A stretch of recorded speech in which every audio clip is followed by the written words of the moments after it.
record the president and invoking the 25th Amendment. New information and our reaction to that developing story. But first, the battle over confirming Brett Kavanaugh.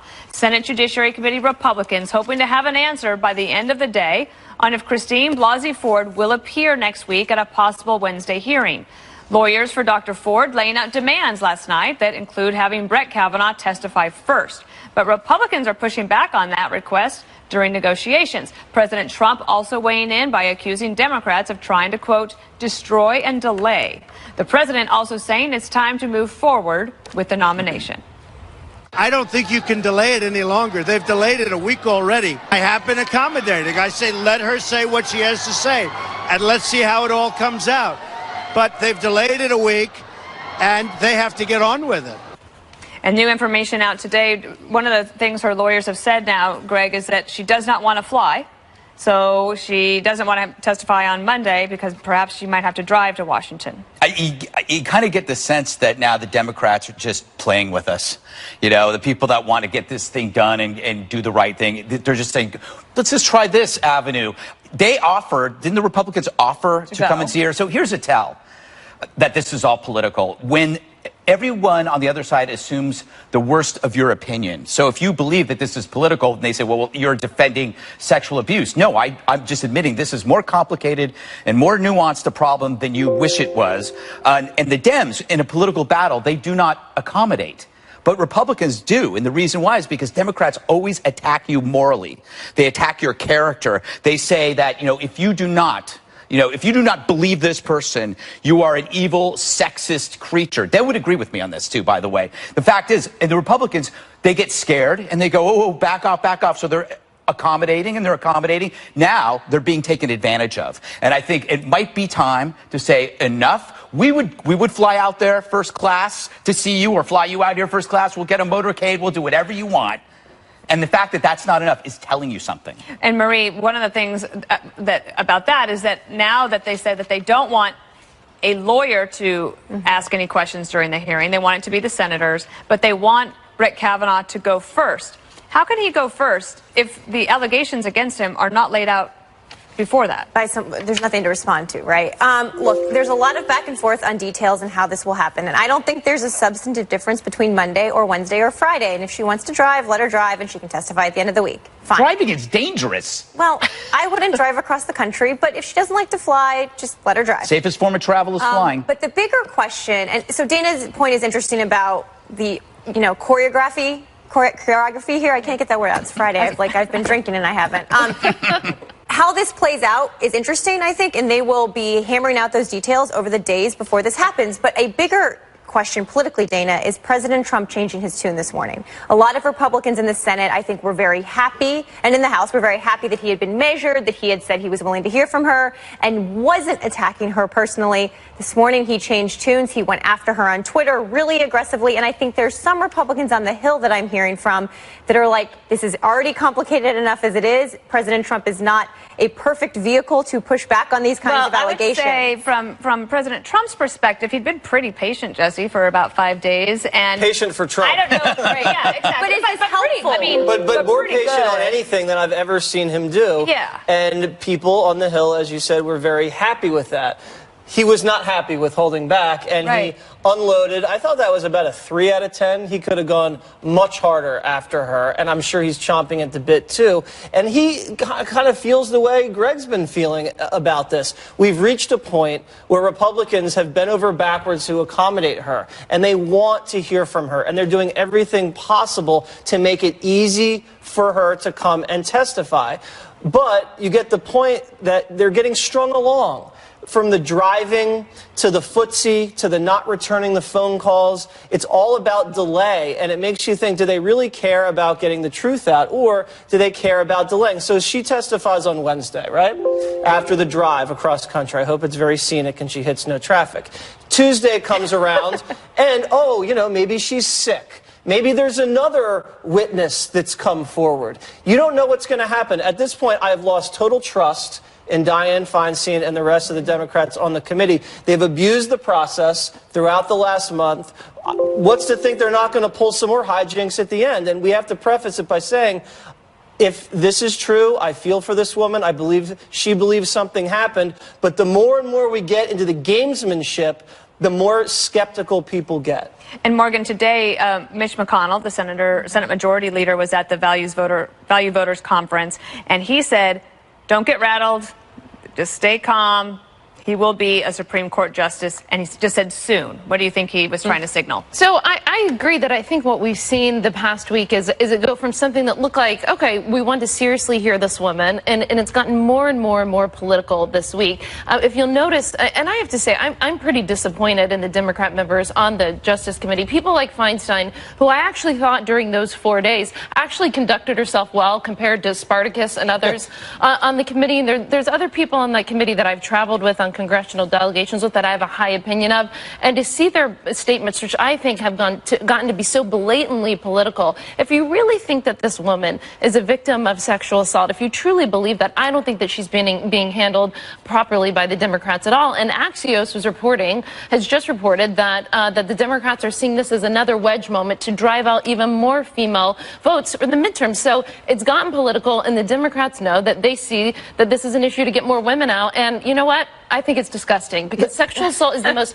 underreported crime that there is. I think all of us probably know someone who's been a victim, and the way that this has turned into such an, I know we can all be cynical, the way this has been turned into such a nasty partisan exercise to drive out voters for a midterm election by the Democrats, I find unseemly. That's a good point. I'm not so sure we can place all the blame on Dr. Ford, because she has now No, a I'm team. not blaming her. I'm blaming you made the right Democrats. point. No, she has a team around her now. She has the lawyer Katz, and then she has this Bork artist that's been doing this for decades against Republican judicial nominees. And then she's got another team, an outside group helping her. And she's got the Senate Democrats. So she's being advised by people that, to some, it looks like may not have her best interest at heart. They may think more about derailing the nomination than actually helping an alleged victim of a sexual assault. Look, I don't want that to be the case. I want this to be about getting to the truth. Republicans are also playing politics with this as well, and they think that if this gets delayed, it will also drive out their base. You have Lindsey Graham out there saying, you know,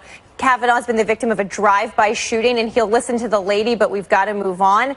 Everyone needs to handle this very carefully in the next week. And my point about Donald Trump was, this is very delicate. The Republicans on the Hill who are up for re-election this year do not want to play this wrong. They saw what happened in '92 after the Anita Hill hearings, the first year of the women, when women came out to vote in droves, in large part because of this. They don't want Donald Trump, given his history and his baggage, to screw up the dance they're trying to do right now, to take this seriously and get to the truth. But, you know, I did want to bring this up because, Greg, in Minnesota, we've talked about Keith Ellison and the accusations against him, right?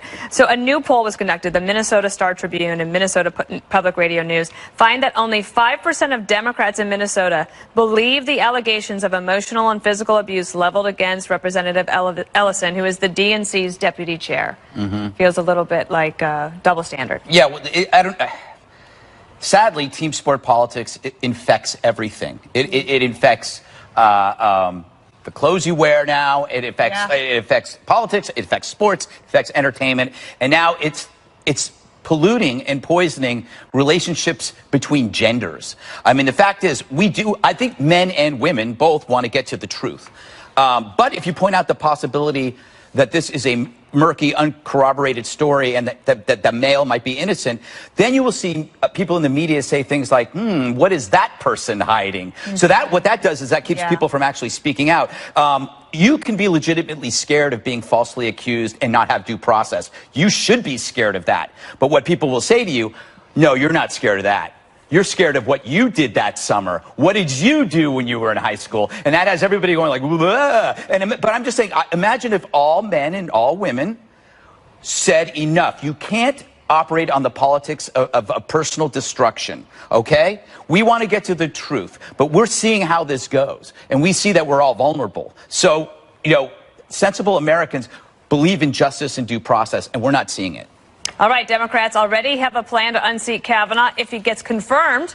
Believe it or not, we'll have the details next. Plus, stunning new reports out of Washington saying Rod Rosenstein suggested secretly recording President Trump. The Statue of Liberty started shaking her fist, and the eagle will fly, and it's gonna be here when you hear some say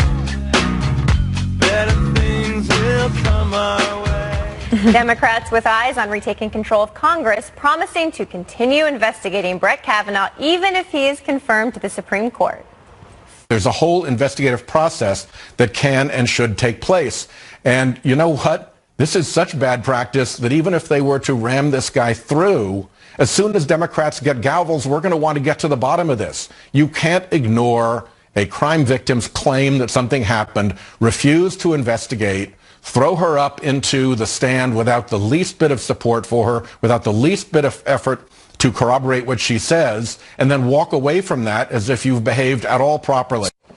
And the New York Times getting a lot of attention for this op-ed, making the case for impeaching Kavanaugh if he gets to sit on the high court. Okay, Jesse. Yes. It seems like there's a long list of things Democrats want to investigate if and when we take the House back in November. Do you think this is a real serious threat or just an empty threat? Well, he's a liar because he doesn't want to Kavanaugh? investigate. No, White House. He doesn't want to investigate. The Democrats on the committee had their chance to investigate and go behind closed doors and interview Brett Kavanaugh, and they were invited by the majority Senate Republicans on the Judiciary Committee, and they abstained. And now they're complaining, and they say they want to investigate. Well, you had your chance. You're obviously not an honest broker in this process. They're also doing it to rally the base, obviously. And who knows, if they do win the House or the Senate, anything could happen. It's all on the table. Impeachment, not only of Kavanaugh, but of President Trump. And I just think he was speaking the truth there. I think they're honestly going to go all in on this administration. All in. Dana, do you think Democratic voters are very fired up. We've seen that the base is very excited to vote. How do you think that message plays? We're 45 days to the midterms? Well, it repeatedly, what voters say is what they want Washington to get stuff done. Right. If you are campaigning on only doing investigations of the president and his administration, that spells one word, and it's gridlock. So you don't actually get to what the voters say they want. It might be what the Democratic base wants. It might be something that they want to fight. But it's interesting is how the Democrats seem to be flailing because they know that for 3 decades, the conservatives worked together to figure out a way to find really good nominees like Brett Kavanaugh and Neil Gorsuch and John Roberts and Justice Alito and Amy Coney Barrett. I mean, there is a pipeline of excellent conservative judges, and the Democrats have blown this issue off. Yeah. They didn't care. So instead of actually winning elections so that they could put somebody on the court, they just want to impeach and investigate, which is pretty unsatisfying, especially if you want to go to Washington to do some good stuff. Greg, I think that we also hear from voters that they want some accountability for the Trump administration, that they don't feel like the Republicans in Congress are doing much oversight of the Trump administration, which I would agree with. But what do you make of this? Oversight? I mean, they've been subpoenaing the DOJ and the FBI all year. We're going to get to DOJ in a second, but they haven't done, compared to the kind of oversight they provided to the administration I worked in, it feels different. Let's put it that way. It's a very transparent administration, Marie. I'll say that. First, let's investigate Kavanaugh because after he's confirmed, because then your party would be able to prove that this merely wasn't political. That if they really believe this, and they believe it with all their heart, they should investigate him. They should go for him after he's been confirmed. Because if he gets confirmed and then you never hear about this story again, what do you know? You know that it was 100% political. And while we're investigating, who else should be investigated? Who was the person that had a Chinese spy for 20 years as a driver? Diane. Yeah, Diane. And then while that was happening, her husband got rich in China. It was like an honorary consul or something. That smacks. A 20-year driver who was a spy. I think Dianne Feinstein should be investigated as well. Hear, hear. All right. We've solved a lot of problems here. That is a very interesting theory, though, that if Democrats are really not just being partisan, they will actually continue investigating, even if he's confirmed. Morgan, what say you? So interestingly, I was talking to someone at one of the Republican committees about the polling, and typically what you see whenever you have a party that's controlling the White House and Congress, voters tend to want to vote another party in power so that there's a check and balance, right? This is natural in the process. What the pollster told me is that while there is an element of that that's happening with independents, what's happening happened is because the Democrats are running people that are so far extreme to the left, wanting to abolish ICE, socialism in some for all. districts, not in some all. districts. So, but the point being is that natural tendency of the independent to go towards the Democrat is now tempered by the fact that they know that voters don't actually want impeachment when you poll them. They don't want all of these ongoing investigations. They certainly don't want impeachment of Trump, much less a Supreme Court justice. So I actually think that Democrats do themselves a disservice for the midterms whenever they run on this. First of all, it's incredibly easy for the president to rev up his base whenever they say, look, they're not even going to impeach me, they're going to try to impeach Kavanaugh. I mean, that's like a ready-made campaign ad right there. Well, and interestingly, Kavanaugh has really low approval ratings for a Supreme Court nominee. So well, they've gone down in the last week. I wonder how that happened. Defend before himself. that, even before these allegations, they were historically low for a Supreme Court nominee. But we will see how that plays out. We will continue watching. Next week will be crazy. In the meantime, Bombshell reports rocking Washington this afternoon. Deputy Attorney General Rod Rosenstein reportedly suggested secretly taping President Trump.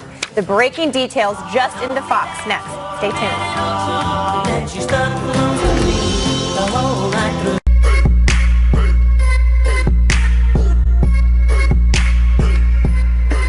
New reports are sending shockwaves across Washington. According to the New York Times and the Washington Post, Deputy Attorney General Rod Rosenstein suggested secretly recording President Trump and also discussed invoking the 25th Amendment to remove Trump from office. Those allegations reportedly coming from memos written by former FBI Deputy Director Andrew McCabe. Rosenstein is calling the New York Times story inaccurate and factually incorrect. And a senior DOJ official is telling Fox News that Rosenstein was only joking about wearing a wire during a heated exchange with McCabe. So, Dana, what was interesting to me when I started really digging into this New York Times piece is, again, we have memos coming out of the FBI. So what they're saying is that McCabe left these meetings with Rosenstein and potentially briefed other people or wrote memos himself that detailed the discussions of what Rosenstein said, which made me think, does Rosenstein even know about these memos? And it's interesting to me the bureaucratic pattern of writing a memo the minute that you get out of a meeting that seems to undermine whomever is in office. Well, yes, we know that Andy McCabe and Lisa Page both wrote notes afterwards. They were both in that said meeting. I thought was very interesting is that all these signs point to that McCabe is the source. And Matthew Miller, who worked at the Justice Department as a spokesperson under Obama, the tweet that came out as soon as the story broke, and he read it, said, Andrew McCabe is playing a very dangerous game here. He is under threat of indictment for lying to federal investigators. And so, you know, if he wants to see if they can try this in the court of public opinion, I think he's probably going to lose. As I understand it, and we read from our Justice Department senior officials, our producers that talked to Justice Department senior officials, that they were in a heated argument. This is right after Comey's going to get fired. Rosenstein had written the draft letter. Right. Then he finds out it's going forward, and that they're in a heated argument, and that the wire comment was said in jest. It wasn't meant to be serious. Yeah. But McCabe wants to bring Rosenstein down. So that's his goal. So, Maria, it was interesting to me that not only does the New York Times have these memos, the New York Times reported that the special counsel actually has these memos. What do you think? Is there any relevance here? What do you think the special counsel could be doing with these memos? I have no idea what the special counsel is doing with them, except for the fact that one of the mandates was to look into obstruction of justice in the Comey firing, and if there's evidence that, as reported in the Times, that Rosenstein was surprised when President Trump blamed Rosenstein so much, sort of put all the onus on him for having fired Comey, and he was furious about it. That's probably part of that investigation. When I first read the story, I thought someone leaked this because they want Rosenstein to get fired by President Trump, but I think they want Trump to fire Rosenstein to prompt what some people say could be some sort of constitutional crisis. And this is like a weird... To fire Sessions as well. Exactly, like to do like a Saturday Night Massacre in slow motion. And so I don't know who leaked this, but that was the first thing I thought when I read it. I thought Rosenstein's going to get fired because of this, whether or not he did it. Right. And that will set in motion something I think is going to be very nasty with a very uncertain ending. Look, if it's true that he was serious, I think that says something about President Trump. But we have no clue. I don't go around making jokes about the 25th Amendment. I don't think it's particularly funny. But we have people pushing back saying that's what he did. Yeah, but Jesse... But do you think Rosenstein will get fired? I mean, I don't know. No, I think he was, I don't know. I don't know. Is it Monday? Is it for who knows? Okay, ask me Monday. But Jesse, when I read this, I thought, what the president has done to the senior FBI leadership, the political leadership, I'm not talking about the rank and file, but he has essentially punched a hornet's nest, right? And I think what you're seeing here is a political leadership across various intel agencies and across the FBI that I think quite literally have it out for the president, and they're going to do it in their bureaucratic way, right? Like if it's writing a memo and preserving it and giving it to the special counsel, they're flaming mad at him. Yeah, the hornets were stinging him in the campaign, so he punched the whole nest. Yeah. And now that's why we have such a mess. I guess there's two ways to look at it. You can look at it, this was a leak from McCabe, and he's got an axe to grind, and he's trying to save his skin because he's getting pressure from the feds and he's facing time.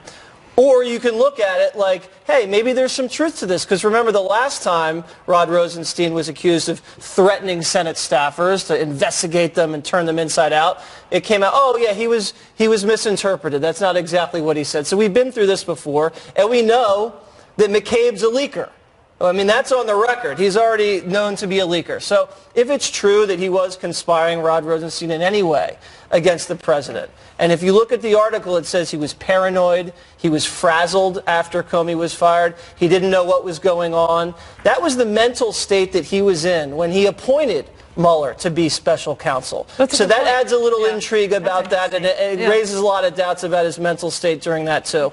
Remember, he also signed off on every single FISA application. He also has been foot-dragging on all the document requests from the DOJ. And when he went out there and testified on Capitol Hill, he did not come across well. He came across as squirrely, like Strzok did, and people didn't really like the way he presented himself. So he's a villain in Trump world, and Trump world's going to look at this and say, this guy needs to get axed fast. Greg, do you think that anyone cared what happened a year ago? Have we sort of been overtaken by events at this point? First off, can you get a picture of him next to me, Rod Rosenstein, for a minute? Can you just do a side-by-side of like a close-up of his face? I know you have like them.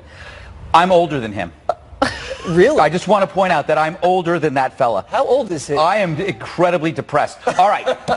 I disagree with everything that Jesse said. That doesn't happen very often. I think Donald Trump should be incredibly sympathetic with Rod Rosenstein, because what happened to Rod is what has been happening to Trump since Trump became president, which is taking things that are meant sarcastically or as a joke as real or true or literally. Well, we have learned that has been a problem with the press, whether it's Bob. Happened to a better person. No, I got to say, he deserved it then. He's not been a good operator. I think the context of it was he said, what do you want me to do? Wear a wire? That is not serious. That is sarcasm. And we're living in a world, and Jesse, you should be agreeing with me.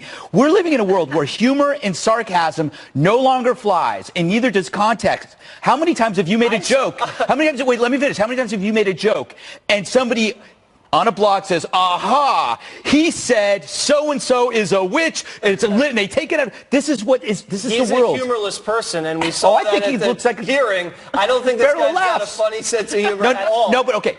This goes back to the other thing. There's a large percentage of the population who can't tell a joke. Not take a joke, but tell a joke from something else. You may that's not a joke. You may not be able to tell. Also, you have a very different job. Like, you have a public-facing job where you are funny, and that is your job. Like, Brett Kavanaugh is actually very funny. Yeah. He was not funny in the hearing, but that's not his job. His job is to be serious. I understand that, but you have to separate the two instances. One is the instance where he was joking about the wire. And I'm willing to say, you know what, maybe that was a joke in the heat of the moment. McCabe also claims in his memo, and you can take whatever McCabe says in the memo with a grain of salt, that he did say that he wanted to invoke the 25th Amendment. And that was not a joke, and those were separate instances. And if that's you don't know that. That's not funny. But actually, you don't know that. You know what, I'm going to write a memo after this segment.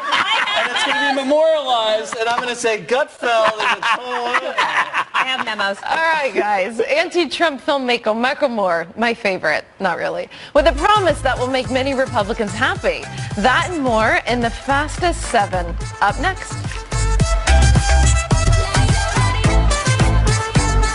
I got jam in my league, and I'm ready to spread.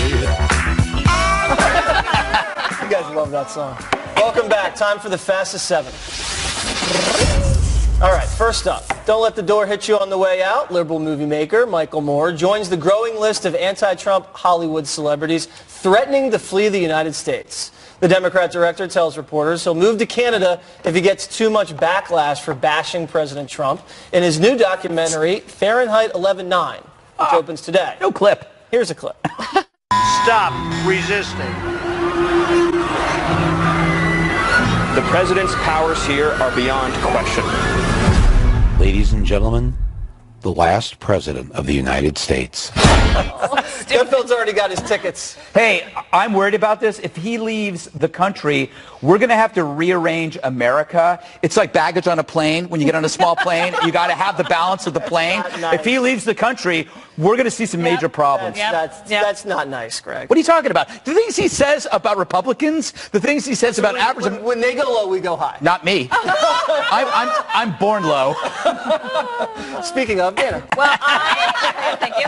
I think, first of all, he says he can't take the criticism. He's just a typical snowflake. But I would say, if he's going to move to Canada, Quebec City is quite lovely. Quite lovely this time of year. No, don't do that to Canada. I love Canada.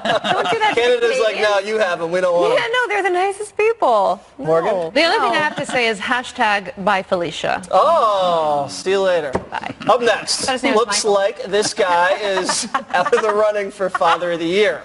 A Massachusetts teacher in legal hot water over this video. Police are charging him for appearing to use his toddler to steal toys and prizes Great. out of a claw machine at a New Hampshire mall. Oh, man, I wonder if they, I mean, those claw machines are difficult, Greg. I mean, You know what? never win. Finally, kids are good for something. But what a waste of an idea. Like, you're not going to be able to sell these toys on the black market. Use the kid to crawl through the window of a liquor store or a pawn shop. What a waste of an investment. Yeah, like a nice gold watch or something like that. Yes. I personally thought it was good father-son time. I mean, you Bonding. want parents to be spending more time with their children. That's Any right. way they can get it. You use the dog door at your own apartment. We get a little fuzzy dice, hang it on the rearview mirror, right? As someone who spends a lot of time in New Hampshire, I absolutely believe this happened there. Live free or die, man. Yeah. That's Wow. what If you live in New Hampshire, email Marie. I love New Hampshire. They don't have I say that email. with love. They just fire their email. They use a gun. They messages on a bullet. That's right. What don't you like? You love Canada? You love New Hampshire? Well, they're similar, actually. New Hampshire and Canada are similar. Listen, I hope to never go to jail. If I do, it's certainly not going to be like stealing out of a game machine. Like, I'm going to go big. Yes. I'm going Yeah, to steal go- something go awesome. big or go home. Diamonds. All right, and finally, the Cleveland Browns hadn't won a football game in 635 days. Until last night, by beating, guess who? The Jets, of course. Sorry. And lots of fans are crediting this little guy for the victory.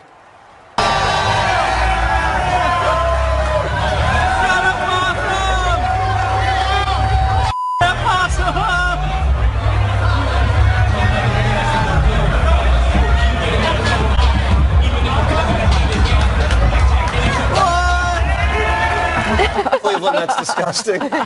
Nobody's even sure how he got in there, but according to a Browns spokesperson, the possum was humanely released outside the stadium. No, why? Come on, Cleveland. Why? You know, the real story is how delicious he was. Well done, salt and pepper, some horseradish. My motto is, don't toss them, eat possum. It goes with your diet. It does. Protein, no carbs. Protein. I am worried that the Browns won't be able to have that charity parade at the end of the season that they've had when they've had like a season when they've done terribly. You know the one I'm talking about? Are you trying to sound like you know what I'm talking about? You know what I'm talking about. I did it as one more thing last year. Did they open up all the beer? Is that what they were doing? No, Jesse, what happens? Possums are everywhere in Ohio. I grew up there. When I turned 16, I got a Dodge Neon. I was driving home from the car dealership, and I hit a possum the first day I got my brand new Did you stop? Dodge Neon. I was like crying. Anyways, this is typical for Ohio. Also, go Browns. Wait, Even though I hate Baker can you Mayfield. defend me, please? There is the parade for the... Oh, yeah. Okay. Last year when they didn't win a game, they had the loser parade. Yeah. To raise money for charity. Loser parade. Yes. You know Sounds like the about those resistance. parades, right? You work for Obama. You won twice. I don't know anything about sports unless they're married to a Kardashian. That's about it. That's great. Well, Nothing there's to one of offer. those in Cleveland. It's true. All right, well, Greg's Chloe. going to dress up as a Chloe, I know that. Kardashian next Fan Mail Friday.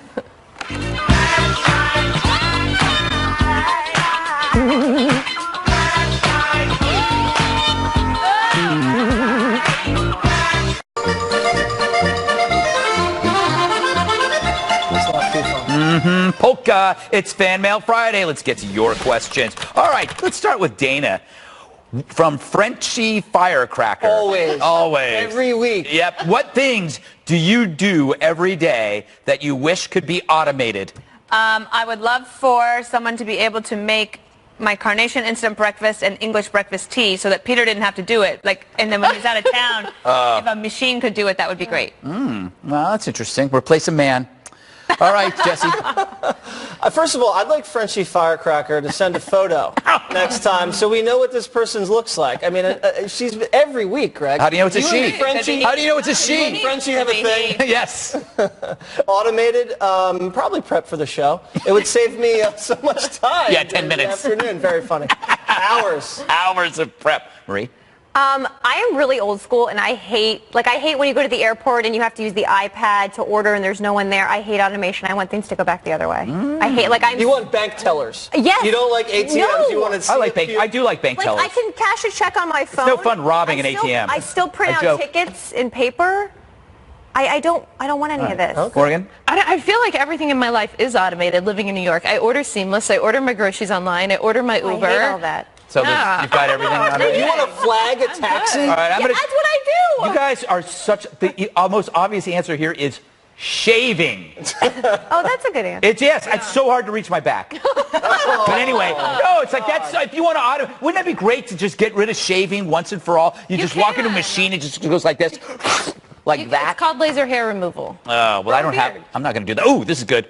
This is from Gary W. I'm drooling. What was your Spartacus moment, Jesse? I think, honestly, when I went in front of the city council in San Francisco and I shamed them about what they did with the sanctuary city policy. Yep, I agree. That was a big moment for me. Yep. I think it was a big moment for America. Let's not get carried away. Morgan, do you have a Spartacus moment based upon what was the guy's name? Cory Booker? Yes. Oh, Cory Booker. Remember he said, this is my Spartacus moment? Yeah, no, I remember it. I've never been that obnoxious. No, I don't think so. I don't have maybe. I mean, when I was sworn into the Navy, it was like a really proud day for me. Does that count? That's a Spartacus moment. I think so. Yeah. Go women in the Navy. Yes. Marie? I think it's like 10 minutes ago on the show. That's great. C block about. C block. All right. What about you, Dana? What was your... The only thing that comes to mind is a tussle I had with Helen Thomas. Do you remember Helen? Oh, yeah. Yeah. When I was press secretary, she suggested, no, she has passed away, so R.I.P. But at the time, she suggested that our soldiers were purposely attacking innocent civilians in Iraq and Afghanistan, and I'd had enough, so I had a moment. Yes, I think I remember that We should moment. pull that tape. My Spartacus moment was when I won that chariot race. No, in the toga? You yeah. in the toga? Nothing else. Yeah, back hair coming out of that. Yes. I'm not even going to say who this is from. Okay, but this is a great question. If you were chosen to go on a Survivor Amazing Race. Frenchy World, Yes. she has an alias. Yeah, I should. It's probably somebody on the. It's probably somebody on the staff. It's actually Dana. All right. Okay. Question. If you were chosen to go on Survivor Amazing Race, who would you pick at Fox News to be your partner in crime? Oh, I got it. What?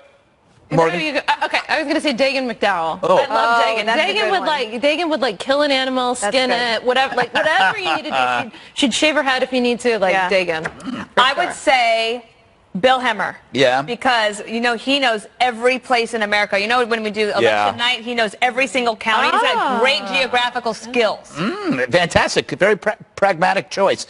Jesse? I'm going with Ed Henry.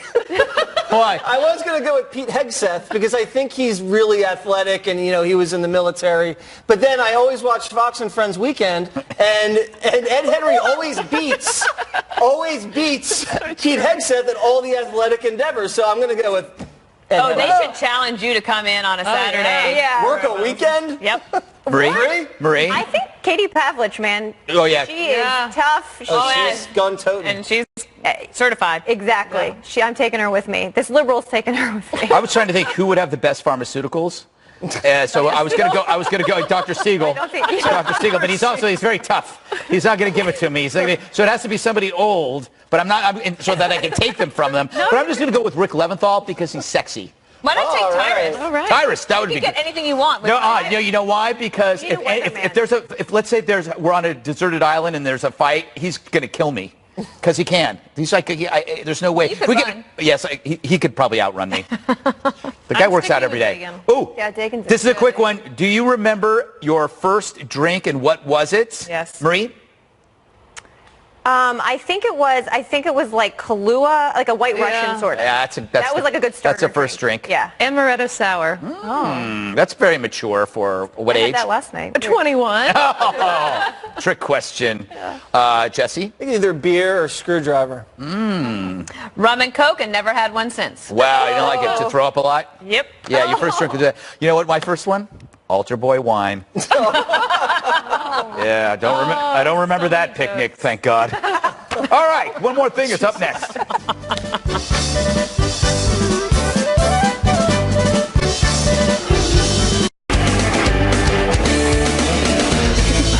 It's time now for one more thing. I'm going to go first. I got to go to a great movie premiere last night. You have to put this on your list. It's called Free Solo, and it is a National Geographic documentary. It profiles rock climber Alex Honnold on his quest to perform a free solo climb of El Capitan. You see it there. That's a 3,000-foot rock formation in Yosemite National Park. He does this without ropes. This is fingers and just amazing strength. There's a little bit of a love story in When it you as use well. code VP5 I thought that the movie was unbelievable. I do feel it should be seen on the big screen. The film star, director, and producer held a Q&A afterwards. It's just a range of emotions. My husband was completely sweating because he doesn't like heights. Take a look at this clip. People who know a little bit about climbing, they're like, oh, he's totally safe. And then people who really know exactly what he's doing are freaked out. So highly recommend Free Solo to everybody. Greg. On a big screen, you said, which for you is an iPhone. This, Greg's Travel News. As you know, my book is selling like hotcakes, and we know hotcakes sell really fast. People are sending me videos of themselves racing to the bookstore because it's selling out. This video from these actually are twin fellas. They live together. Are they possums? No, I think they're just guys who like to hang out together. Anyway, they're racing to the local Barnes & Noble to get the book, and they're about 4 months away. But they don't like to fly. Well, hopefully they won't be sold out by the time they get there. Yeah. But I mean, they are selling like hotcakes. Sorry, that's not a guy climbing a mountain. Do you have a show? Yo, crap, yes. The Greg Gutfeld Show, 10 p.m. Saturday. Thank you. Wow. I'm blanking on the names. There's Jed, there's Rob Long, Kat, Tyrus. Thank you so much. I totally forgot. It's going to be a great show. Oh, it's going to be amazing. There's going to be another great show at 8 o'clock. Jesse? All right, so sparks were flying in England because they were watching Water's World. We can get now Fox News in England and look at the electrical cables blowing up this neighborhood. They just turned on Water's World, and look what happened. And you want to know why? This is why. 8 o'clock this Saturday night, all-star lineup.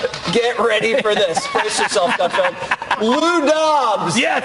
Ben Shapiro. Nice. Diamond and Silk. Tommy Lahren. Are you on the show? You're coming on, right? Yes, I'm Yeah, on we the couldn't show. fit your face in there. Lou Dobbs' face is very big. I can only fit 5. Jesse. All right. Terrible. Diamond and Silk. And we have an alien abductee. Ooh. Willing to share his stories with Not me. us. So Ducey's coming on.